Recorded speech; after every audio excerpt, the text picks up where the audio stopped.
Hi, I'm Nick Ross for IT Wire. Today we're with Illumio. Who are you, what is your role, and what is your remit, please? Nick, great to be here. Thanks for having us on. I'm Raghunath Kumara. I'm Senior Director for Solutions Marketing at Illumio, Zero Trust Segmentation company. What is a Zero Trust Segmentation company? Our focus is on providing customers with the most complete visibility that they have across their hybrid, interconnected environment, whether that's cloud, data center, endpoint, and giving them the abilities to restrict lateral movement within that environment. Why is that important? Because we know that when the attackers get into an environment, right, through a phishing attack, etc., what do then?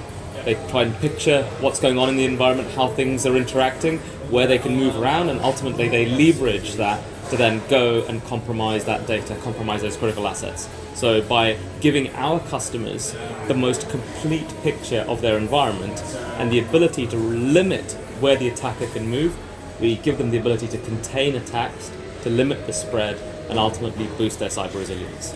And you recently announced some research, or conducted some research about cloud security in Australia. Can you tell us about that, please? Yeah, absolutely. So we work closely with Ransomware to essentially create some research called the Cloud Security Index, which is really reaching out to leaders, security leaders in organizations globally, including in Australia, to understand their perspective of what their concerns are with their existing cloud security posture and what they feel they need in order to bolster that. So I think from an Australia perspective, what was interesting is really in terms of the cost, the average cost of a cloud data breach, which is about 5 million globally.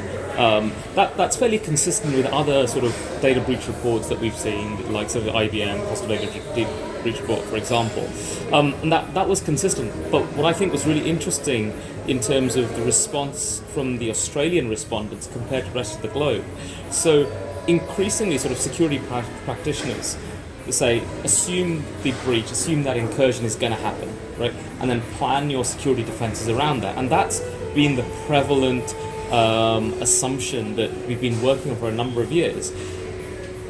25% of respondents globally said that actually we don't assume breach.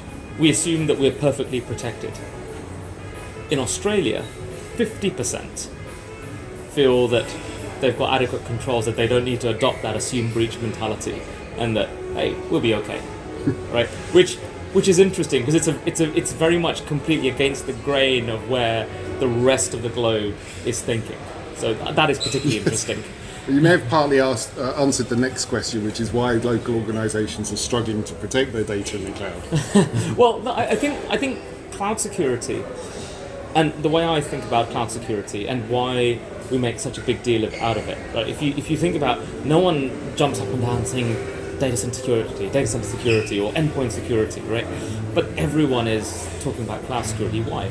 Because in cloud environments, every single bit of data that you have in there, every single resource or asset is literally one misconfiguration away from being accessible on the internet and there for everyone to see, everyone to use. And if you look at the history of cloud security breaches, right?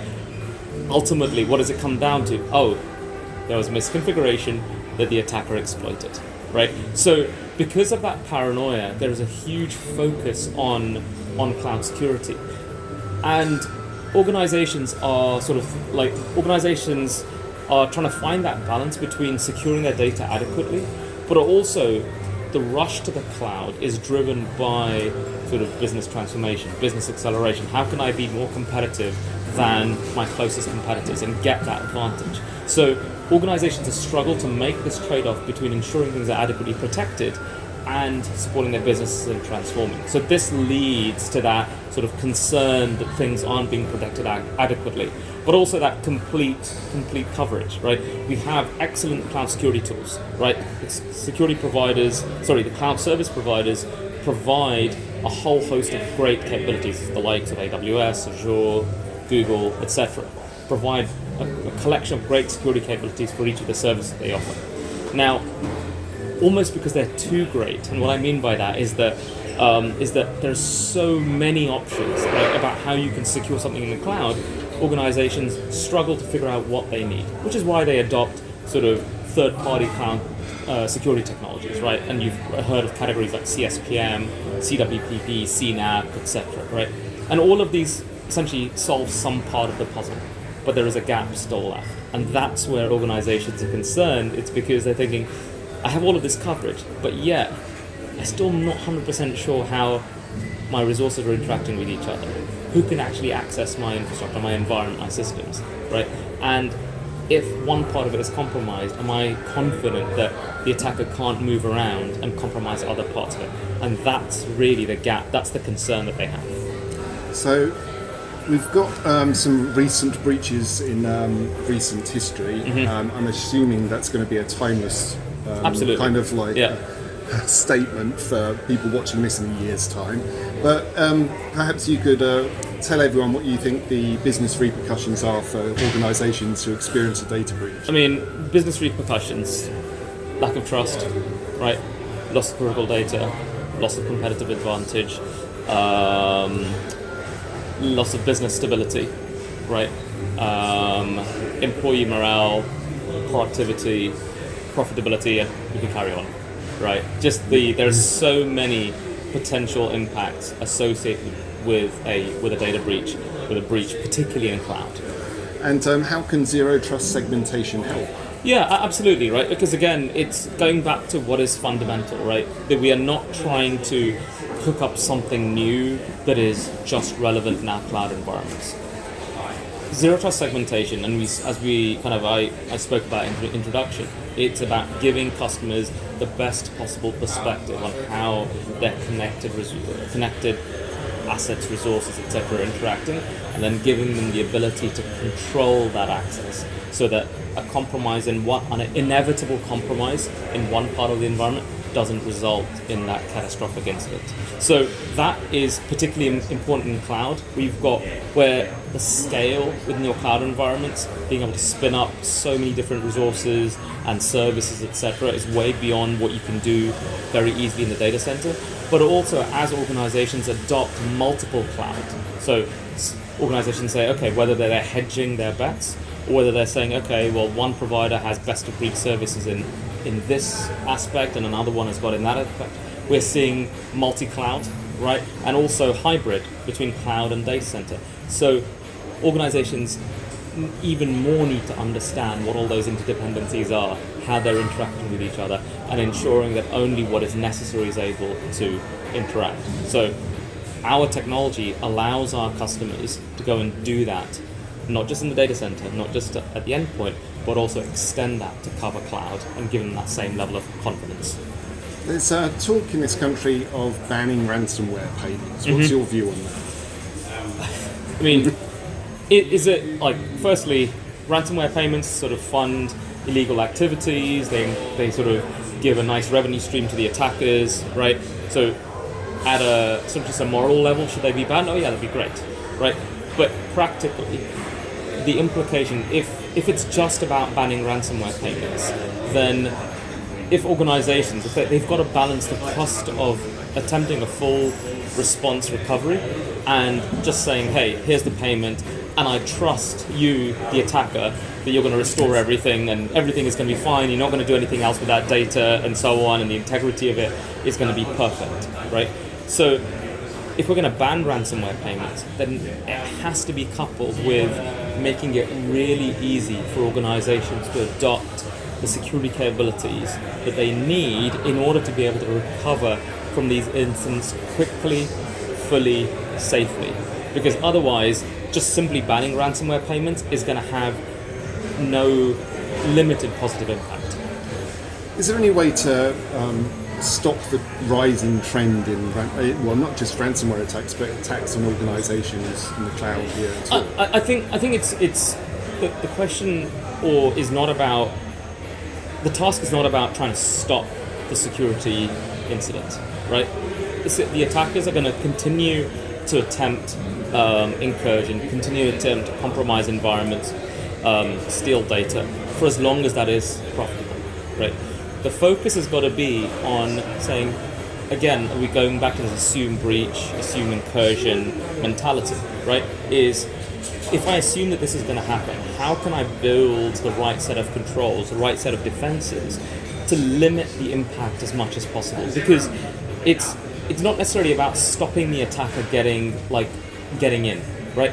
It's stopping the attacker from then leveraging that intrusion to then become productive, or making it so difficult for them to be productive that either they're detected because they're just having to do so many different things and they get detected more easily, or they're saying, you know what, this is way too hard, right? And this target, I'm going to move somewhere else. That the more organizations collectively, and it's great to see so much sort of regulation globally, right? I know the Australian government is heavily investing in the uplifting of general cybersecurity, not just in specific verticals, but overall.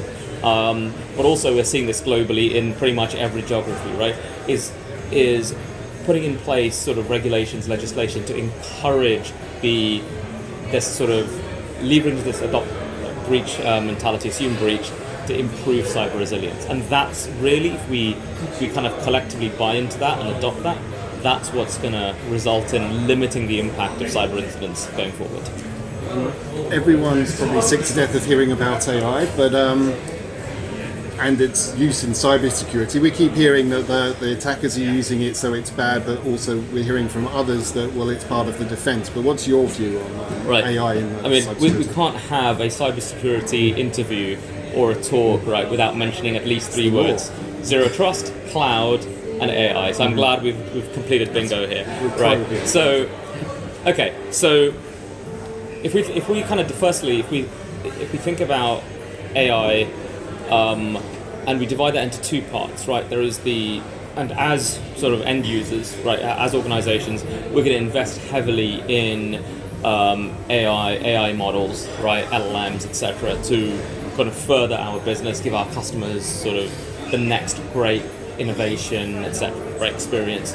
So there is the threats posed to sort of corrupting or compromising the AI environment that we're leveraging, right? Either poisoning it with data to essentially give out responses that are biased in some way, right? Or ask questions of it, right? Where we're trying to ask the right questions so we understand what is the underlying data to potentially reveal sort of sensitive information that the AI model has access to. But on the other side, and I think this is where your question is going, is that, well, what if the attackers have access to AI, right? And they're leveraging AI to sort of build more sophisticated attacks, right? And what from a defender's perspective, how do we defend against that? So one part of it is, okay, arming things like our SOC teams, right, with AI capabilities, and so that they can better infer from sort of the large volumes of data that they're gathering. But I want to take a different spin on this, right? Ultimately, AI models, what are they dependent on in order to provide the value that they do, right? They're dependent on data, right? So if that, from an attacker's perspective, the more data they have about an environment, right, that they can feed into their AI model, the more useful things they're going to get back from it. So from a defender's perspective, if we can put in place controls that actually limit the amount of information a bad actor can harvest about the environment that they're targeting, the organization that they're targeting, right? And limit where they can spread within that environment, right? They're hoovering up less data, which means that their AI model has essentially less to work with. They have less access to different things, again, limiting where they can go. This, again, provides a way which is not AI dependent. So I think this is interesting because it's essentially the same principles you're applying for what has happened so far, but it's also applicable to modern attacks and where they're going, right? So applying these fundamentals of limiting how an attacker can build a picture of the environment and where they can go, and that is going to be super important to limiting how effective an AI-powered attacker can be. So it's again applying that same principles of zero trust, right, to limit the effectiveness of AI-powered attacks. Okay. And while you've got the ear of our B2B tech audience, IT Wire, is there anything else you'd like to add? I mean, there's so much. I don't know how relevant it's all going to be, but yeah, look, I think I think sort of firstly, just tying it all back, right? I think cloud security is very important. So investment in cloud security is highly relevant for organizations. But thinking about what are the right things, right capabilities I need to invest in that are going to give me that significant uplift in my security posture, that are going to allow me to adopt cloud with confidence, but also that I'm limiting sort of the impact of potential breaches, right? That's something to think about. But also, kind of tying it back to the AI question, it's that defending against a malicious actor with AI is not just about arming organizations with AI, right? It's really about thinking about fundamentals, security fundamentals, right, and applying those with a very focused manner to our existing data center environments and especially to our cloud environments, so that they're protected against both the past, present, and future threats. Thank you very much for doing it. No problem. My pleasure. Thanks, Nick.